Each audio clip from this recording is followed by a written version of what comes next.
prie d'accueillir Alexandre Jardin, qui a une famille compliquée, il va nous raconter. Alexandre Jardin, le roman des Jardins. Salut.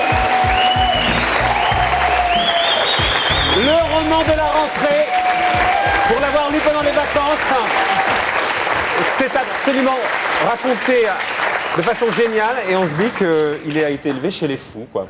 On avait une image de vous super lisse, on va y venir dans un instant, et en fait, c'était pour contrebalancer le côté complètement barré de votre famille, manifestement. C'est ça un peu, en résumé, Alexandre. C'était pour survivre. Pour survivre, carrément. Vous dites survivre. Puisque élevé chez les jésuites, non? Non, certains, mais quoique la plupart des membres de ma famille n'ont jamais été à l'école. Puisque mon père, par exemple, ne savait pas lire et écrire à 14 ans. Et à 15 ans... C'était une philosophie de vie, hein, c'était pas... À 15 ans, il est devenu gigolo d'une femme milliardaire. Il se fait construire une réplique du petit Trianon au bord du lac Léman, en Suisse. Et il menait la grande vie avec son meilleur ami, qui était déjà homo, qui se tapait le chauffeur de la dame. Et ma grand-mère était invitée à table. Enfin, c'était un espèce d'univers où... Lily, là, va défaillir, là, ce soir. Elle dit, où je suis tombé, là? C'est pas ça le bouquin. Il est génial, hein, il est génial. Ouais. Non, mais c'était vraiment un univers où on n'avait pas le droit d'être normal. C'est exactement ça. C'est quand on lit le livre, c'est un univers d'anormo toto. Ça se dit anormo toto? Mais c'est l'anormo toto, ça fait avec Toto. Le dessin, je suis la vraie fille cachée d'Yves Montand. Parce que quand on lit le livre, je fais un petit résumé, et encore, je raconte pas tout, on va y venir. Votre grand-père couchait avec votre nounou, qui vivait sous le même toit que votre grand-mère, tout en étant la maîtresse de votre oncle et du meilleur ami de vos parents, qui lui-même était en ménage avec une guenon prénommée Zaza. Mais vraiment, hein? Oui. Ça, c'est vrai. C'est pas romancé, puisque c'est un roman aussi. Non, c'est vraiment un roman aussi. Là-dedans, tout n'est pas complètement vrai. Non, mais je crois qu'il y a un énorme malentendu avec le terme roman. Lorsqu'on dit roman, souvent, ça voudrait dire que les choses seraient fausses.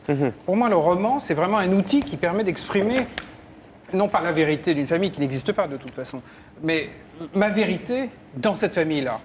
Et c'est vrai que la version que vous avez lue, c'est plutôt la version allégée. Parce que, par exemple, Yves Salgue, cet ami intime de la famille, j'ai découvert qu'il vivait avec une guenon. Ça, c'est vrai, ça. Oui, ça, vous racontez très bien l'enterrement de cette guenon dans le livre. Non, mais sur un bateau, dans la réalité, il se tapait également sa chienne.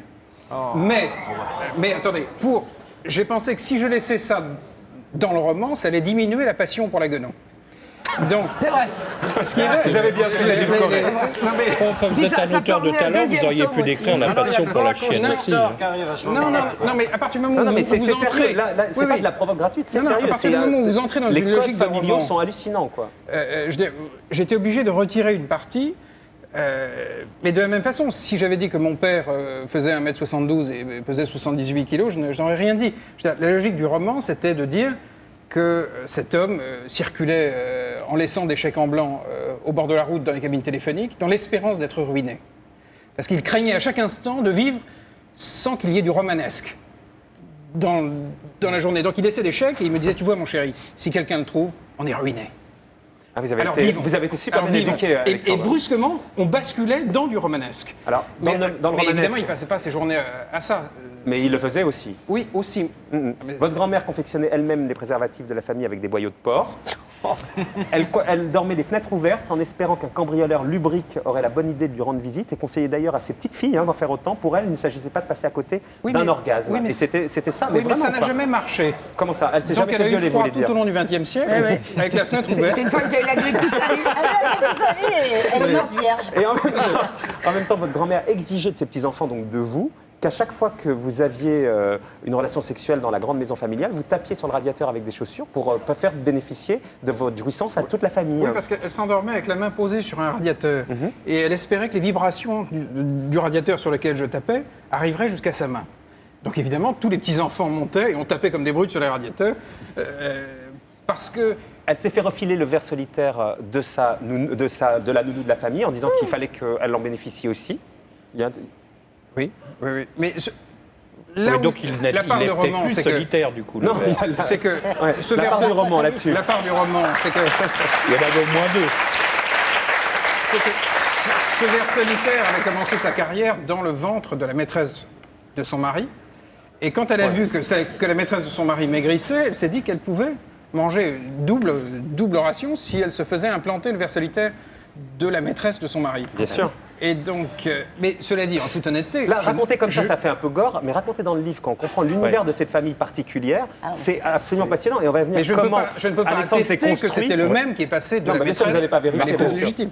Marco, on a souvent fait le reproche à Alexandre Jardin d'être une espèce de garçon très propre, très lisse, Et là, propre on sur a lui, l'impression, on va pas faire de la psycho de Prisu, que il y a une façon de tuer le père et vous allez vous exploser vraiment dans votre style et vous allez vers San Antonio, Rabelais, enfin un truc complètement foisonnant. On s'en fout qu'il y ait des passages romancés, effectivement, quoique vous auriez pu aller jusqu'au bout et le coup du chien en parlait aussi et vous avez encore sûrement des pudeurs de l'ancien Alexandre Jardin.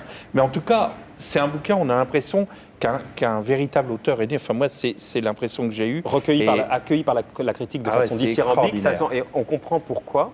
Votre façon de vous protéger de ça, c'est d'abord d'avoir fait des romans à l'eau de rose, des films à l'eau de rose, histoire de dire je ne suis pas comme tous ces fous. Moi, je prône au contraire la monogamie, je prône la fidélité. Qu'est-ce qu'il y a un SMS Je comprends rien, votre cousin, c'est votre frère. Oui, mais alors, ça j'ai pas tout compris non plus, parce que votre frère a eu la même maîtresse que votre père aussi, à un moment donné, c'est ça? Mais c'est une des raisons. Et comme justement ce que disait le psy, c'est vrai que c'est vraiment pas recommandé. Hein. Non, votre frère s'est suicidé. Oui, évidemment, Vous pouvez le répéter, là? ce n'est pas recommandé de c'est coucher bien. avec la femme de son père. Ah ben, on Parce que non, mais son frère, là, parce que là, on en plaisante, mais son frère s'est suicidé par C'est pas exemple. plaisantable du tout. Bien sûr. Et c'est vrai que ça m'a fait tellement peur, tout ça. Peur parce que c'était séduisant, parce que ces gens étaient immensément drôles. Je veux dire, enfin, il y avait une atmosphère de folie, de gaieté, De libertinage. Oui. Ah bah oui, parce que sa mère et son père partaient en vacances ensemble, évidemment, mais avec les amants et les maîtresses de chacun, et puis tout ça était ensemble. Par exemple, sa mère a eu un enfant, donc son frère, qui s'est suicidé, du meilleur ami de son père. non. C'est pas lui, c'est C'est l'autre. un autre frère. Pardon. Donc non, mais tout ça est tellement compliqué. Sa mère a donc eu un fils, le frère d'Alexandre, du meilleur ami de son père, qui est Claude Sauté. Oui. C'est ça, C'était je dis pas de Claude bêtises. Sautet, oui. Oui, mais enfin, c'est plus compliqué. Ah bon, pardon. C'est-à-dire Moi, j'essaie que- déjà de faire simple, mais... Non, mais ils ont formé. C'est plus couple compliqué à et plus trois. beau. Et beaucoup plus beau. Ça, c'est le mot. Parce que quand on lit le livre, Mais oui, c'est beau. ce sont en fait. des histoires, Mon père, mais c'est ce beau sont quand on des lit le histoires. livre. Mais On est chez les frères. absolument, romanesques. mais complètement romanesque et magnifique. Mais à l'époque, ma mère, mon père et Claude Sautet formaient un couple à trois, dont Claude a tiré un film sublime. Qui est César et Rosalie. César et Rosalie. Ah, d'accord. Et mon père, qui était fou de Claude Sautet, mais il n'était pas homo du tout, les deux, mais il y avait une amitié absolument folle, il a voulu un enfant de Claude. Et ils l'ont fait, et ça a donné mon frère, qui est un extraordinaire métis de ces deux hommes. Il a un père biologique qui est Claude Sautet. Enfin, en même temps, ils n'ont pas été jusqu'au Et bout. parce que désiré par mon Oui, mais père. il l'a appris bien après. Il a pas, Oui. À la limite, si la famille était complètement barzingue, elle aurait pu lui dire, dès sa petite enfance, il l'a appris bien après. Non, parce que mon père le revendiquait. Ah bah oui, très bien, mais elle l'a appris quand même après. Il l'a appris à la mort de votre Il père. voulait un enfant à lui de Claude. Oui, mais il lui a pas dit petit. Il l'a appris votre frère bien après que Oui. c'était le fils de Claude Sauté. Le soir, en 1980, lorsque mon père est mort,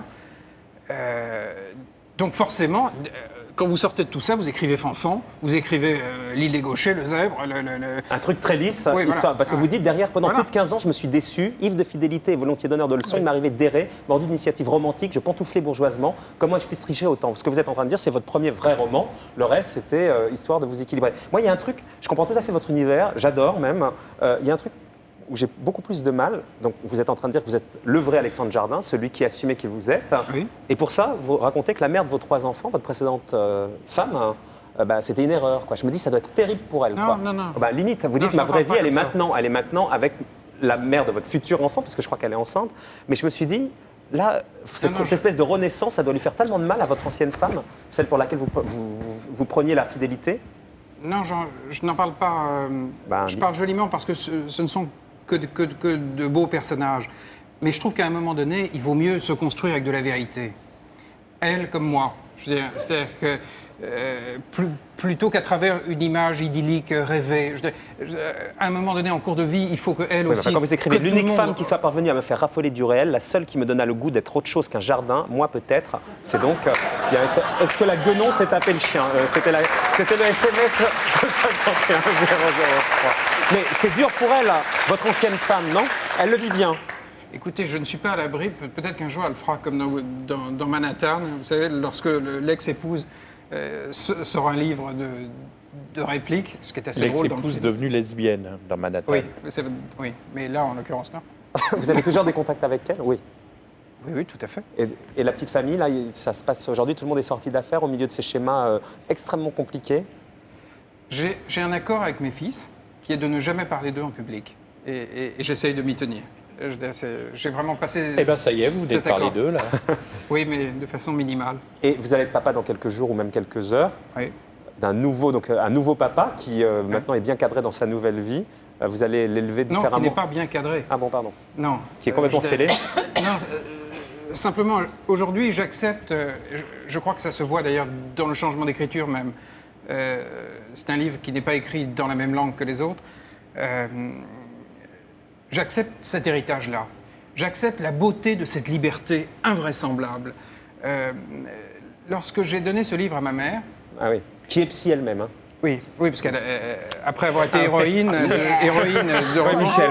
Elle sait de quoi elle parle. Ouais. Mais quand j'entends cette vie-là et quand je pense que mon père a été... Ah oui, le professeur Chiron vraiment, a on été... avait l'impression que c'était un ovni sur la Terre. Ah bah, y a mais, pire. mais on n'a pas vécu ça du tout chez nous.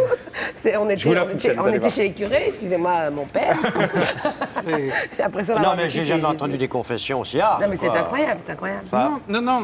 Je veux dire, toutes ces histoires qui peuvent sembler extravagantes étaient d'authentiques liaisons sentimentales, je veux dire, avec un romantisme fou. Cet homme qui vivait avec sa Guenon, lorsque la Guenon est morte, il était au comble du désespoir.